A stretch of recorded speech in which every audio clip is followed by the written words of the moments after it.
তারেক রহমান আমাকে ডেকেছেন তার অফিসে, তার সাথে লাঞ্চ করবার জন্য। দৌড়ে এসে আমাকে ওয়েলকাম করলেন। সৌরভ সাহেব, আপনার জন্য অপেক্ষা করছিলাম। তারেক রহমান সেটা আমাকে শিখিয়েছেন। বাংলাদেশ একটা শুভর দিকে যাত্রা করেছে এবং সেই যাত্রায় প্রধানতম সারথি নিশ্চয়ই প্রধানমন্ত্রী তারেক রহমান।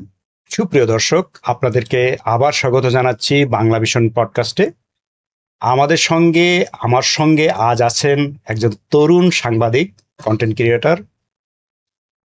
তাকে দেখলেই আপনারা চিনতে পারবেন, তরিকুল ইসলাম সৌরভ। তরিকুল ইসলাম সৌরভ, আপনাকে স্বাগত জানাচ্ছি। আচ্ছা, তরিকুল ইসলাম সৌরভকে কেন আজকে আমরা ডাকলাম সেটা আপনাদের মনে হয়তো প্রশ্ন জাগতে পারে। গতকালই আমাদের প্রধানমন্ত্রী জনাব তারেক রহমানের সঙ্গে প্রায় 2 ঘন্টা তিনি কথা বলেছেন, আড্ডা দিয়েছেন, একসঙ্গে লাঞ্চ করেছেন।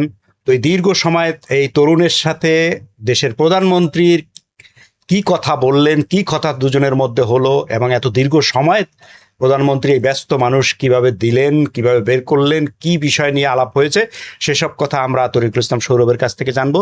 তরিকুল ইসলাম সৌরভ, আপনি কি এই প্রথম তারেক রহমানের সাথে সাক্ষাৎ করলেন, না এর আগেও সাক্ষাৎ করার সুযোগ আপনার হয়েছে?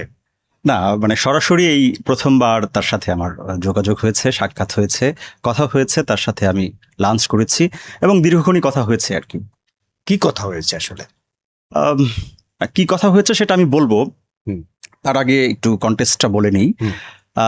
আমি মূলত একজন সাংবাদিক, এর পাশাপাশি আমি একজন কন্টেন্ট ক্রিয়েটর। তো খুব বেশি দিন নয়, আমি নির্বাচনের আগে থেকে রাজনৈতিক বিশ্লেষণ করছি। তো রাজনৈতিক বিশ্লেষণটা কোনো পক্ষকে অবলম্বন করে নয়, বলতে গেলে মানে আমার যুক্তি যা বলে সেটা নিয়ে আমি করেছি। আমার যে খুব বেশি ভিউয়ার আছে সেটা আমি বলবো না, খুব বেশি পরিচিতি আমি পেয়েছি তাও আমি বলবো না। কিন্তু এর মাঝে একটা অভাবিত ঘটনা ঘটলো, সেটা হলো তারেক রহমান আমাকে, মানে মাননীয় প্রধানমন্ত্রী তারেক রহমান আমাকে একটা চিঠি দিলেন এবং সেখানে তিনি স্পষ্টত বললেন যে আমার একটা নির্দিষ্ট কন্টেন্ট তার অনেক ভালো লেগেছে। এটাও তো বেশি দিন আগের ঘটনা না, এটাও খুব খুব সপ্তাহখানেক আগের ঘটনা। এবং তারপরে তিনি সেখানে লিখলেন আমি যেন আরো বেশি কন্টেন্ট বানাই এবং দেশের জন্য কাজ করি। তো আমি এতে খুবই অনুপ্রাণিত হয়েছি, সত্যি বলতে অনুপ্রাণিত না হওয়ার কোনো কারণই নেই। তারপর তো আমার মতো আমি কন্টেন্ট করছি। এর মধ্যে গত 2-3 দিন আগে আর একটা অভাবিত ঘটনা ঘটলো। আমাকে জানানো হলো যে তারেক রহমান আমাকে ডেকেছেন তার অফিসে, তার সাথে লাঞ্চ করবার জন্য। তো এটা আমার জন্য খুবই একটা বড় ব্যাপার আমি মনে করি, একজন কন্টেন্ট ক্রিয়েটর হিসেবে, যিনি খুব বেশি দিন আগে এটা শুরু করেনি। সেরকম একটা জায়গা থেকে এটা আমার জন্য খুব বড় ব্যাপার ছিল। তার চেয়ে বড় ব্যাপার যেটা ঘটলো, যার জন্য আমি প্রস্তুত ছিলাম না। আমি গেলাম, অনেক কিছু পার হয়েই যেতে হলো, সেটা হয় কারণ প্রধানমন্ত্রীর কাছে আমাদের যেতে হলো, আমি সেটা মাথায় আমার ছিল। ঢোকার পরে আমি দেখলাম তিনি প্রায় অনেকটা মানে হাঁটার গতির চেয়ে বেশি দৌড়ে এসে আমাকে ওয়েলকাম করলেন। সৌরভ সাহেব, আপনার জন্য অপেক্ষা করছিলাম। এবং এই ওয়েলকাম, এই স্বাগত, এটা মানে আমার মতো ক্ষুদ্র মানুষের জন্য এটি খুব বড় একটা প্রাপ্তি। আজকে এই কথাগুলো যখন প্রধানমন্ত্রীকে নিয়ে বলি আমরা, অনেক সময় মনে হবে বিগত রেজিমের কথা চিন্তা করলে এটা এক ধরনের মানে আমার অসততা মনে হতে পারে, বাড়তি কথা মনে হতে পারে। কিন্তু সত্যিকার অর্থে একটা মানুষের আরেকটা মানুষকে কিভাবে আলিঙ্গন করতে হয়, কিভাবে ওয়েলকাম করতে হয়, সেটা বোধহয় আমি শিখলাম। তারেক রহমান সেটা আমাকে শিখিয়েছেন। আমি তারেক রহমান বলছি, মাননীয় প্রধানমন্ত্রী। তিনি আমাকে ওয়েলকাম করলেন, বসালেন। এরপরে যেটা হয়, বড় ভাই সুলভ, তিনি অনেক কথা জিজ্ঞেস করলেন, অনেক কথা, মানে ব্যক্তিগত খোঁজ খবর, কেন আমার কন্টেন্ট তার ভালো লাগে সে বিষয়টা তিনি একেবারে খুব ভালোভাবে বললেন। এবং আমি খুঁজে পেলাম যে এই যে তার ভালো লাগে, এটার কারণ হচ্ছে বোধহয় আমরা দুজনেই মনে করি যে ভাষিক যে সৌন্দর্য, ভাষিক বাংলাদেশে যেভাবে তীব্রভাবে মানুষ কথা বলে, আমরা ওইভাবে চিন্তা করি না। এবং তার ভাষায় আপনি দেখবেন খুবই সাধারণভাবে, মার্জিতভাবে এবং মানুষকে সম্মান এবং শ্রদ্ধা দিয়ে কথা বলেন। মানে খুব বেশি আক্রমণ থাকে না। হ্যাঁ, আমি আমার রাজনৈতিক বিশ্লেষণেও ঠিক এই মেথড ফলো করেছি। এই মেথড ফলো করেছি বললে খুব যে চিন্তা করে ফলো করেছি তা না। আমি মনে করেছি বাংলাদেশে যেভাবে কথা বলে রাজনৈতিক ভাষা, বাংলাদেশের রাজনীতির যে ভাষা মানে ব্যক্তিগত আক্রমণে ভরা, সেইখান থেকে একটা উত্তরণ দরকার, এটা আমি মনে করেছি, আমি ফিল করেছি। এবং নির্বাচনের আগে থেকে আমি যে কন্টেন্টগুলো বানাচ্ছি সেটা সংখ্যা 100 হয়তো হবে, সেই কোনোটাতেই আমি খুব তীব্র ভাষা ব্যবহার করিনি। মানুষের ব্যক্তিগত আক্রমণ, পলিসির পলিসি পর্যালোচনা করেছে এবং সেই জায়গায় ফোকাস করতে চেয়েছি, এবং আমি দেখেছি এই জায়গাটাই তিনি পিক করেছেন। এটা মানে আমি মনে করি যে এটা একটা খুব বড় ব্যাপার, মানে আমার জন্য, বিশেষত আমার জন্য। এবং তিনি যেভাবে এই বিষয়টাকে মানে বললেন, অ্যাড্রেস করলেন আমার সম্পর্কে, পুরো ডিটেলসে আমরা না যাই, কারণ সেটা মানে আমার জন্য খুবই একটু লজ্জাকর ব্যাপার হবে তিনি যে কথাটা বলেছেন আমাকে। কিন্তু আমি খুবই আনন্দিত এবং আমি আপ্লুত, বিশেষত আমি আপ্লুত, কারণ প্রধানমন্ত্রী বলে নয়, একজন মানুষ আমার কন্টেন্ট এভাবে দেখেন, খুঁটিয়ে খুঁটিয়ে দেখেন, যুক্তিগুলো নিয়ে ভাবেন এবং যেগুলো তার ভালো লাগে না সেগুলোর পয়েন্ট আউট করেন, এটা আমার জন্য খুবই বড় একটা ব্যাপার। আচ্ছা, আপনি মানে 1-1.5 সপ্তাহ কি বোধহয় আমাকে ফোন করেছিলেন, আপনি বলেছিলেন যে প্রধানমন্ত্রীর অফিস থেকে ডিপিএস রনি আপনাকে ফোন করেছে। তো আপনি কি ফোন পেয়ে কি মনে করছিলেন, ভয় পেয়েছিলেন নাকি আসলে কেমন লাগছিল প্রথম প্রধানমন্ত্রীর অফিস থেকে যখন? আপনি জানেন যে পেশাগতভাবে আমরা সাংবাদিক, তো এইখানে আমার মানে ভয় পাওয়ার কোনো বিষয় ছিল না। মানে আমি শুধু বুঝতে চেয়েছি যে বিষয়টা ফেক কিনা, মানে আলাদাভাবে এটা কোনো অন্য কোনো মানে ফেক ব্যাপার হয় কিনা, কারণ এখানে তো অনেক কিছু ঘটে এখানে। আমি শুধু সেটা ইনশিওর করবার চেষ্টা করেছি, কিন্তু মানে সেটা বোধহয় আমার কর্তব্যের মধ্যেই পড়ে, কারণ একজন ফোন দিল আর বলল যে প্রধানমন্ত্রী আপনাকে অভিনন্দন জানিয়েছে, চিঠি দিতে চায়। মানে এটা মানে প্রথমে একটা খটকা লাগার বিষয়, সেটা আমি আসলে পরখ করতে চেয়েছি। এবং আমি যে পরখ করতে খুব বেশি সময় নিয়েছি তা না, আপনার সাথে কথা বলে আরো দুজনের সাথে কথা বলে আমি বুঝতে পেরেছি রিয়েল, এবং এটা হয়েছে। আচ্ছা, তো উনি আপনার যুক্তি এবং আপনার পর্যালোচনা পছন্দ করেছেন পলিটিক্যাল, তো এর বাইরে আপনি কি বলেছেন ওনাকে, আপনি কি মেসেজ দেওয়ার চেষ্টা করেছেন? না, আমি আর একটু বলি আপনাকে, এই প্রশ্নের উত্তরটা আমি দিব। তার আগে এটা বলি যে উনি প্রথম যেই চিঠিটা আমাকে দিয়েছেন সেটা একটা নির্দিষ্ট কন্টেন্টের জন্য। দ্বিতীয়বার উনি আমাকে ডেকেছেন আর একটা নির্দিষ্ট কন্টেন্টের জন্য। আপনার সাথে কি 2বার দেখা হয়েছে? না, 2বার না, চিঠিতে মেনশন করা ছিল যে কোন কন্টেন্টটা তার ভালো লেগেছে। আর দ্বিতীয়বার তিনি আমাকে যখন ডাকলেন সেটাও একটা নির্দিষ্ট কন্টেন্টের জন্য, সেটা আমি তার সাথে যারা থাকেন ব্যক্তিগতভাবে, তার সাথে যারা তাদের ওঠা বসা, তাদের মারফতে আমি জেনেছি যে একটা নির্দিষ্ট কন্টেন্টের ব্যাপারে তিনি, এবং সেই কন্টেন্টটা আমি আশা করব যে আপনার এই পডকাস্টে সেটার আমার সেই ভিডিওটার কিছু অংশ আপনি জুড়ে দেবেন, তাহলে দর্শক আরো ভালোভাবে বুঝতে পারবে, রিলেট করতে পারবে। হ্যাঁ, এবং সেই কন্টেন্টে সত্যিকার অর্থে বিরোধী দলীয় যে জোট তাদের সম্পর্কে একটা ইতিবাচক বার্তা দেওয়া হয়েছে। নাহিদ ইসলামকে নিয়ে সেখানে কথা বলা হয়েছে, নাহিদ ইসলামের ভূয়সী প্রশংসা করা হয়েছে। একেবারে সংসদের শেষ দিন, প্রথম অধিবেশনের শেষ দিন, নাহিদ ইসলামের অসাধারণ বক্তব্যকে আমি একটা সম্ভাবনাময় বক্তব্য হিসেবে দেখেছি। একই সাথে প্রথম অধিবেশনে বিরোধী দলীয় নেতা শফিকুর রহমানের সম্পর্কেও আমি বলেছি, তার সহজ সরল ভাষিক সৌন্দর্য আমাকে মুগ্ধ করে। সেই রকম একটা কন্টেন্ট ওনার পছন্দ হয়েছে। বিরোধী দল মানে আদারিং নয়, এই সরকারের একটি অংশ, এটা বুঝিয়ে দিয়েছেন তারেক রহমান। এত মার্জিত, এত সহজ প্রধানমন্ত্রী বাংলাদেশ খুব একটা দেখেনি। আর বিরোধী পক্ষের সর্বগ্রাসী অবস্থানও আমরা দেখিনি, বরং গণতন্ত্র কার্যকর হোক এটাই তাদের চাওয়া। তা ক্রমান্বয়ে স্পষ্ট হচ্ছে। তো এ দ্বারাই মানে এই বিষয়টা খুব মানে আপাতভাবে খুব ছোট মনে হতে পারে, কিন্তু এর মধ্যে যে একটা সৌন্দর্য আছে, দ্বিমতকে গ্রহণ করবার যে অবারিত একটা সুযোগের মধ্যে আছে, সেটাকে আমি বুঝবার চেষ্টা করেছি। এবং আমি সত্যিকার অর্থেই মানে তারেক রহমানকে তার পুরো প্রক্রিয়ার মধ্যে আমি দেখেছি একটা অসাধারণ, যিনি দ্বিমতকে প্রাধান্য দেন, ভিন্ন মতকে তিনি প্রাধান্য দেন, এবং ভিন্ন মতকে সম্মান আমরা ব্যক্তিগতভাবে করতে পারি, কিন্তু প্রধানমন্ত্রীর জায়গা থেকে ভিন্ন মতকে প্রাধান্য দেয়া মানে এটা প্রাতিষ্ঠানিকরণ হওয়া, এবং এইটার যে কত গুরুত্ব সেটা আমরা বিগত 17 বছর ধরে আমরা টের পেয়েছি। কিভাবে? সেটা হচ্ছে যে আমরা দ্বিমতকে যেভাবে এখানে নানাভাবে নিগ্রহণের মধ্য দিয়ে যেতে হয়েছে, সেই জায়গায় দাঁড়িয়ে বাংলাদেশের প্রথম পরিবর্তন বোধহয় এটাই হওয়া উচিত ছিল আমার বিবেচনায়, এবং সেই জায়গায় সেই পয়েন্টে আমরা দেখেছি শতভাগ কাজ করছেন মাননীয় প্রধানমন্ত্রী। এবং শুধু সেটা নয়, বাংলাদেশের এই যে দ্বিমত এবং মত এবং মানুষের মতের বিরুদ্ধে আবার আক্রমণাত্মক হয়ে যাওয়া, এগুলো একটা সংস্কৃতির ব্যাপার।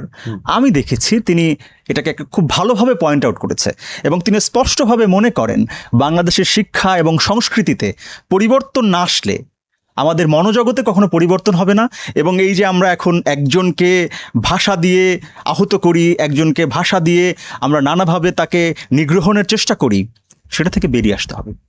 এবং তিনি মনে করেন এই আশাটা সবচেয়ে গুরুত্বপূর্ণ আশা, কারণ সংস্কৃতি এবং শিক্ষার এই পরিবর্তন ছাড়া মনোজগতে আলো কখনো জ্বলবে না।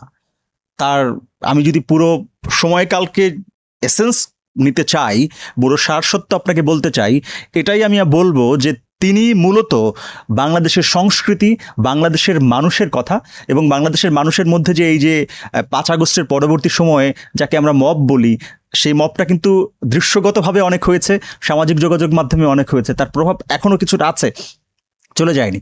কিন্তু এইগুলো বন্ধ না করতে পারলে বাংলাদেশ যে আসলে বাংলাদেশ হয়ে উঠবে না, মানে সবার আগে বাংলাদেশ হবে না, সেটা মানে আমি যদি বলি তারেক রহমানের সত্তা জুড়ে, শুভবোধ জুড়ে এই বিষয়গুলো একেবারে প্রবল হয়ে আছে। এবং এইটাকে আমি একজন সাংবাদিক হিসেবে খুবই ইতিবাচকভাবে দেখি। এই বিষয়গুলোকে একজন সাংবাদিক হিসেবে আমি মনে করি এটাই বাংলাদেশের দিকে আমাদের যাত্রা, যেই যাত্রার কথা নির্বাচনের আগে বারংবার বলা হয়েছে। আমি একজন সাংবাদিক হিসেবে আমি নিশ্চয়ই কোনো দলের পক্ষপাতিত্ব করতে পারি না, এবং সেটা আমি করতেও চাই না, কিন্তু শুভবোধ এবং শুভ সূচনা যা কিছু হয় তা নিয়ে বলবার অধিকার, এবং তা নিয়ে বলবার যে আমার স্বাধীনতা, এবং তা নিয়ে বলবার যে আমার দায়িত্ববোধ, সমস্ত কিছু মিলিয়ে আমি এটি বলবো, বাংলাদেশ একটা শুভর দিকে যাত্রা করেছে, এবং সেই যাত্রায় প্রধানতম সারথি নিশ্চয়ই প্রধানমন্ত্রী তারেক রহমান। আচ্ছা, দেশে তো অনেক মানুষ, 18 কোটি মানুষ, এর মধ্যে প্রায় সবাই হয়তো তারেক রহমানের সাক্ষাৎ চায়, তো উনি আপনার সাথে সাক্ষাৎ করাটা ইম্পর্টেন্ট মনে করলেন কেন, এবং 2 ঘন্টা সময় দিলেন? এটা কিন্তু হিউজ টাইম, ওনার সময় তো খুবই মূল্যবান। হ্যাঁ, উনি এটা তো আমি ঠিক বলতে পারবো না, কিন্তু আপনার কাছে আমার কাছে যেটা মনে হয়েছে, ওনার সাথে আমি অনেক বিষয় খোলাখুলি আলোচনা করেছি। আমাদের আলোচনাটা খুবই আমার মনে হয়েছে, আমার পক্ষ থেকে মনে হয়েছে খুবই স্পন্টেনিয়াস, আমার মনে হয়েছে খুবই হৃদ্রতাপূর্ণ আলোচনা ছিল। আমাদের মনেই হয়নি যে আমরা অনেকটা সময় পার করে ফেলেছি। আমরা একসাথে খাবার খেয়েছি, খেতে খেতে গল্প করেছি, এবং আমি কিছুটা শাই ফিল করেছি, হওয়ারই কথা, কিন্তু উনি যেভাবে আমি যখন মাথা নিচু করেছিলাম ভাবছি কি বলবো, তখন দেখি উনি নিজেই আবার স্বপ্রণোদিত হয়ে আমাকে আবার বুস্ট আপ করেছেন, আমার সাথে কথা বলেছেন, এবং কথাগুলো কেবলমাত্র একদিকে ছিল না যে রাষ্ট্র সমাজ রাজনীতি ব্যাপারটা, তাও নয়, ব্যক্তিগত কিছু বিষয় আলোচনা হয়েছে, এবং সেখানেও তাকে অন্য একটা মানুষ হিসেবে আমি আবিষ্কার করেছি। আমি একটা ছোট্ট কথা বলবো, আমরা দুজনে খাচ্ছিলাম, তখন তার অফিসের কিছু লোকজন ভিতরে এসেছেন, এবং আমি কোনো সমস্যা নাই, এবং আমি কিছু লোকজন আমরা ভিতরে দেখলাম, এবং তিনি প্রধানমন্ত্রী তাদেরকে জিজ্ঞেস করছেন যে তারা খেয়েছে কিনা। বিষয়টা খুব সামান্য মনে হতে পারে, কিন্তু আবার অসামান্য বটে। প্রধানমন্ত্রীর খুব দায় নেই তার স্টাফ বা তার সহযোগীরা খেয়েছে কিনা, এবং সেখানে তার যে অসাধারণ ব্যাপারটা আমি লক্ষ্য করেছি। লিডারশিপ বলতে কি, লিডারশিপ তো ধরেন আমরা দেখেছি নানাভাবে লিডারশিপ আছে, কিন্তু লিডারশিপের বাইরে গিয়েও একজন ভালোবাসার মানুষ, এই ভালোবাসার মানুষকে আমরা আবিষ্কার করেছি, এই তারেক রহমানকে আমরা আবিষ্কার করেছি।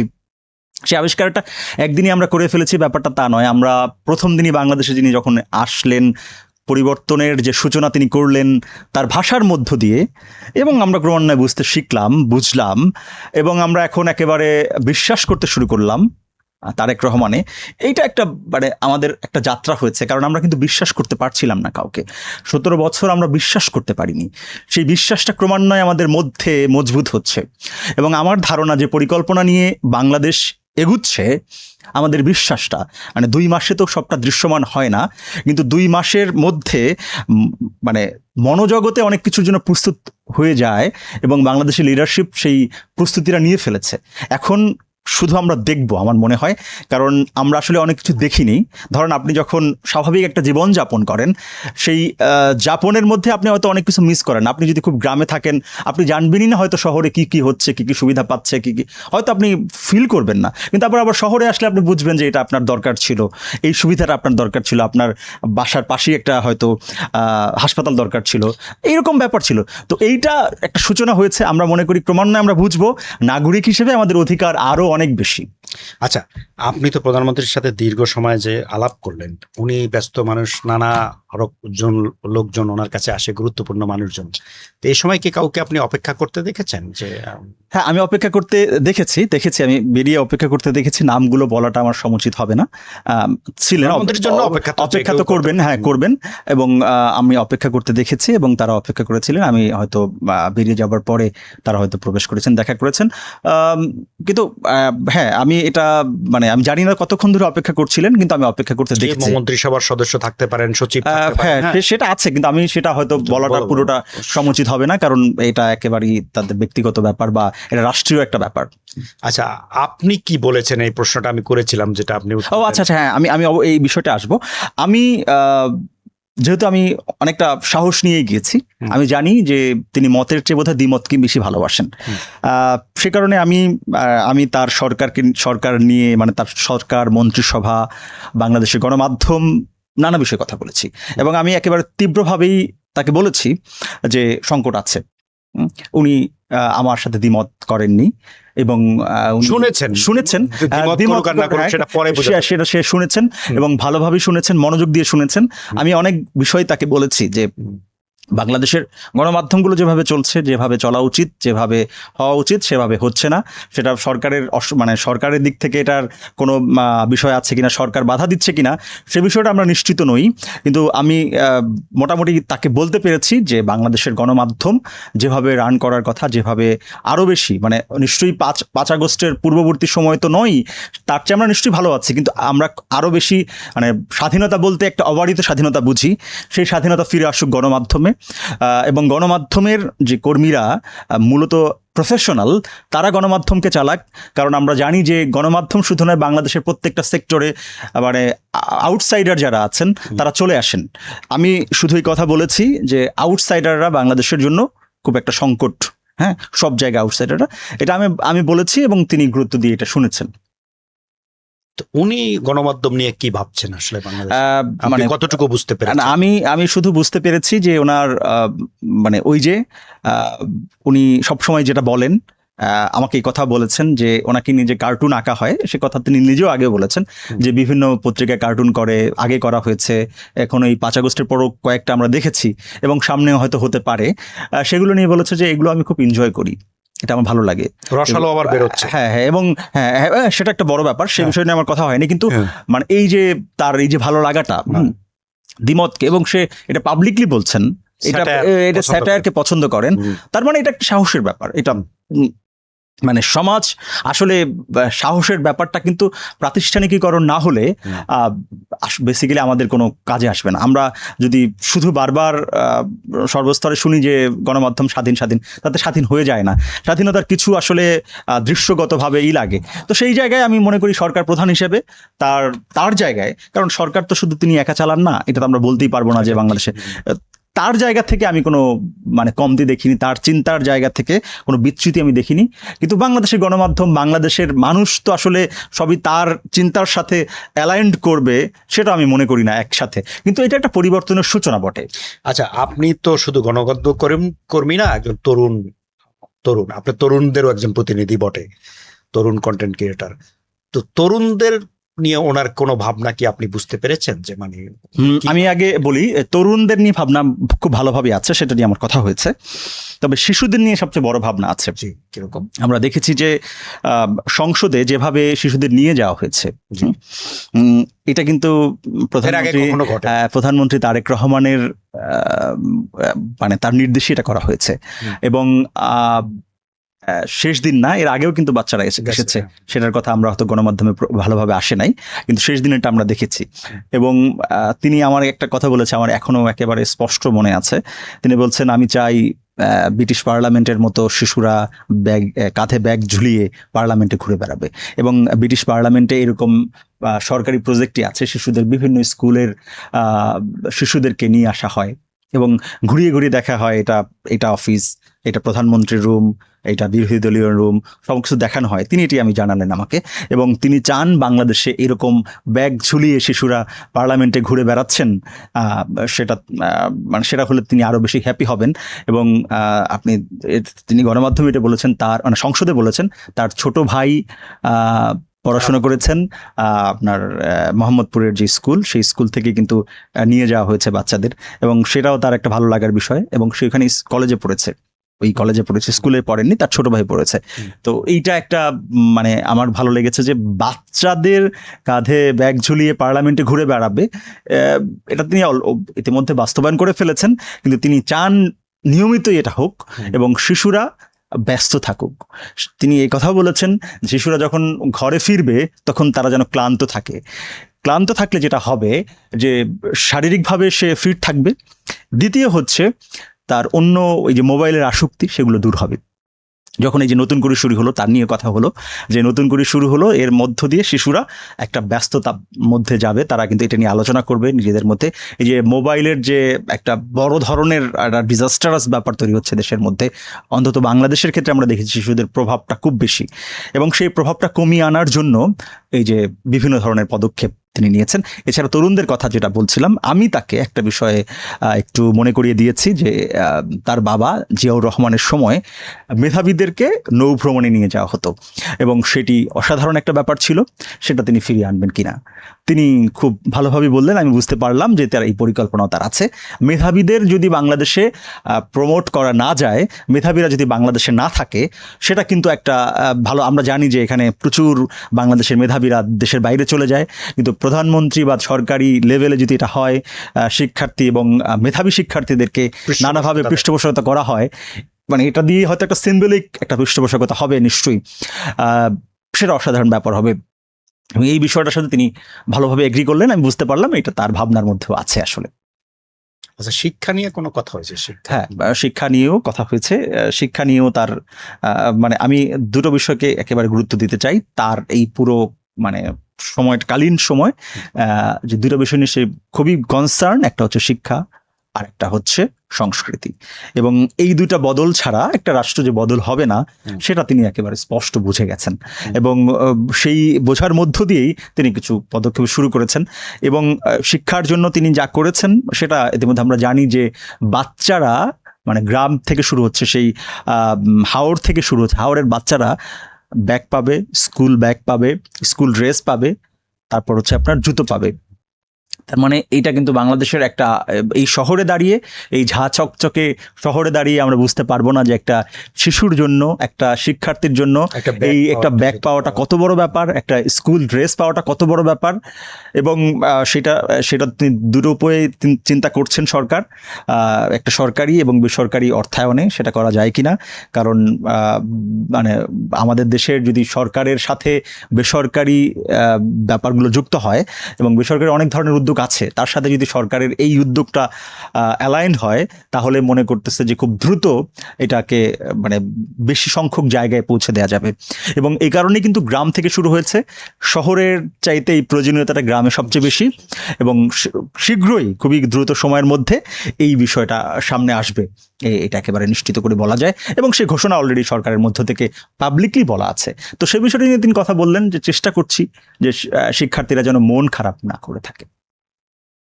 বাহ, এটা বড় ভালো কথা। আচ্ছা, আর পলিটিক্যাল কালচার নিয়ে কি?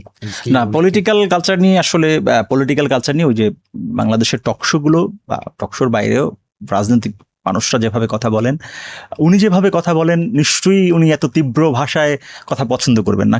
যিনি পছন্দ যা করেন তিনি কিন্তু চান যে এভাবেই হোক। তো ওনার চাওয়াটা স্পষ্ট ওনার কথার মধ্য দিয়ে।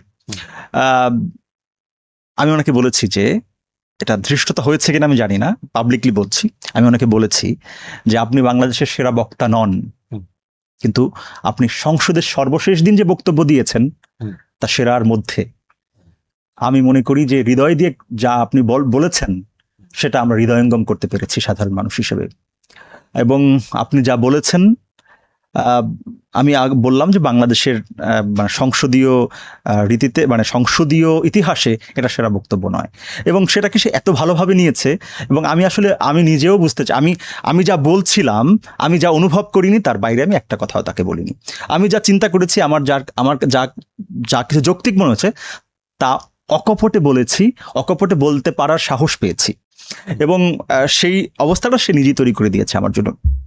এবং এই যে আমি বললাম যে সর্বশেষ দিনের ভাষণ, এবং আমি তাকে এটাও মনে করিয়ে দিলাম, আপনি শুধু মানে এমন একটা ভাষণ দিলেন সংসদ অধিবেশনের প্রথম, সেই ভাষণে পুরো দেশ যেন আমরা এক হয়ে গেছি। মানে এই যে আদারিং সমাজের মধ্যে আমার চিন্তার সাথে অ্যালাইন্ড না মানে হচ্ছে সে আদার, হ্যাঁ। তো এই যে বিষয়গুলো সমাজের মধ্যে প্রবলভাবে গেড়ে বসে আছে, আপনার বক্তব্যের পরে আমরা বুঝতে পেরেছি আমরা সবাই এক। সবার আগে আসলে বাংলাদেশ সকলকে মিলে, সকলকে নিয়ে বাংলাদেশ, এবং সেই বাংলাদেশের দিকে যে অভিযাত্রা, তার সাথে আমরা আছি, থাকবো। এইরকম কথাই আমি আসলে বলেছি তাকে। আচ্ছা, সমকালীন সংকটগুলো নিয়ে কি কোনো আলাপ আপনার সাথে হয়েছে? সমকালীন সংকট নিয়ে হ্যাঁ, মানে খুব যে একেবারে স্পেসিফিক আমি আপনাকে বলতে পারবো তেমন কোনো বিষয়ে আলাপ হয়নি, কারণ আমরা খুব মানে পার্সোনাল কিছু আলাপও করেছি, সেগুলো আলাপ করতে করতে সব বিষয়ে আলোচনা হয়নি। তবে মানে তার আন্তরিকতাকে আমি বোঝার চেষ্টা করেছি, হ্যাঁ। সেইটাই আমি মানে গুরুত্বপূর্ণ মনে করি যে একজন মানে সরকার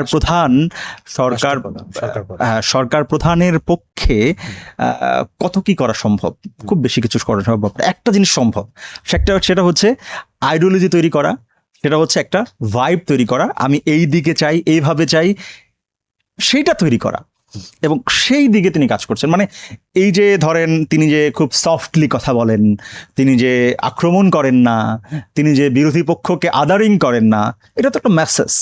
মানে আগে আমরা স্পেসিফিক নাম বলি, শেখ হাসিনার সময় তিনি যে ভাষায় কথা বলতেন, তার নেতাকর্মীরা সেই ভাষায় কথা বলতেন। কিন্তু বিএনপির সকল নেতা, প্রধানমন্ত্রী তারেক রহমানের সকল কিছু অ্যাডাপ্ট করে ফেলেছে এমন আমি বলবো না, তারাও অনেক ধরনের করে, টকশোগুলোতে দেখি। কিন্তু বেসিক্যালি তিনি চান যে সবাই একটু সফটলি কথা বলুক। মানে সমাজের মধ্যে এই যে একটা মানে কথা যখন আমরা বলি, কথা দিয়েই তো আঘাত করি আসলে।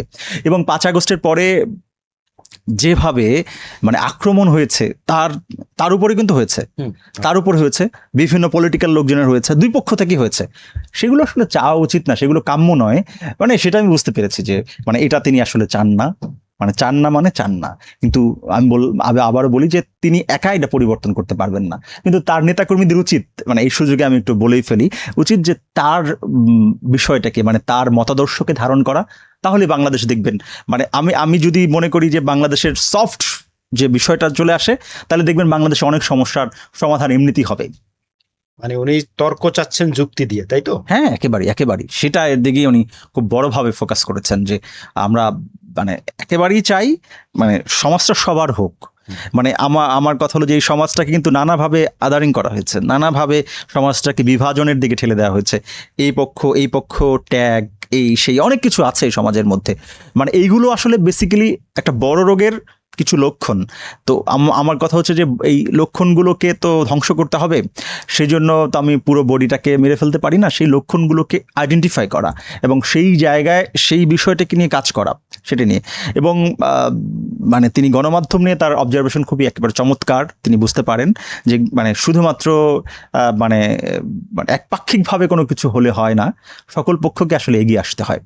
সেই আশাটাকে তিনি আশা করেন, আমরাও সেই আশায় থাকলাম। আশাটাকে আশা করেন, মাননীয় প্রধানমন্ত্রী যেরকম চেয়েছেন যে এই সমাজটা সবার জন্য হোক, আমরাও তেমনটা চাচ্ছি। আজকের মতো এখানে শেষ করতে চাচ্ছি। আপনার যদি আর কোনো কিছু বলার না থাকে শেষ করুন। না, আমার কিছু বলার নেই। আপনাকে খুবই ধন্যবাদ। আমি আমার কথাগুলো বলতে পারলাম। প্রধানমন্ত্রীর সাথে যে সময়টা আমি কাটালাম সেটা আমার মানে নিশ্চয়ই আমার একটা বড় স্মৃতি হয়ে থাকবে, এবং তিনি আমার কন্টেন্টকে যেভাবে অ্যাপ্রিসিয়েট করলেন সেটা নিশ্চয়ই আমার সামনের দিনে এরকম আরও ভালো, যুক্তিপূর্ণ এবং মানবিক এবং সকল পক্ষের হয়ে বাংলাদেশের মানুষকে সেন্টারে রেখে কথা বলবার যে সাহস জোগালেন, তাতে আমি তাকে আজকের অনুষ্ঠানের মধ্য দিয়ে একটা বড় ধন্যবাদ দিতে চাই। ধন্যবাদ তরিকুল ইসলাম সৌরভ। সুপ্রিয় দর্শক, আপনাদেরকেও ধন্যবাদ দিয়ে শেষ করতে চাচ্ছি। তার আগে বলতে চাচ্ছি যে মাননীয় প্রধানমন্ত্রী একজন তরুণ সাংবাদিক এবং কন্টেন্ট ক্রিয়েটরকে যে ডেকে দীর্ঘক্ষণ আলাপ করে যে বার্তাটা দিতে চেয়েছেন, আমরাও সেই বার্তার সাথে সহমত পোষণ করে বলতে চাচ্ছি এই সমাজটা সবার হোক এবং তর্ক হবে যুক্তির মাধ্যমে। রাজনৈতিক প্রতিপক্ষ শত্রু না, এই সমাজটা সবার হবে এবং দেশটা সবার হবে, এমন প্রত্যাশা করে আজকের মতো এখানেই শেষ করছি। শীঘ্রই আবার আপনাদের সঙ্গে দেখা হবে। সে পর্যন্ত সবাই ভালো থাকবেন এবং বাংলা ভিশনের সঙ্গেই থাকবেন আশা করছি।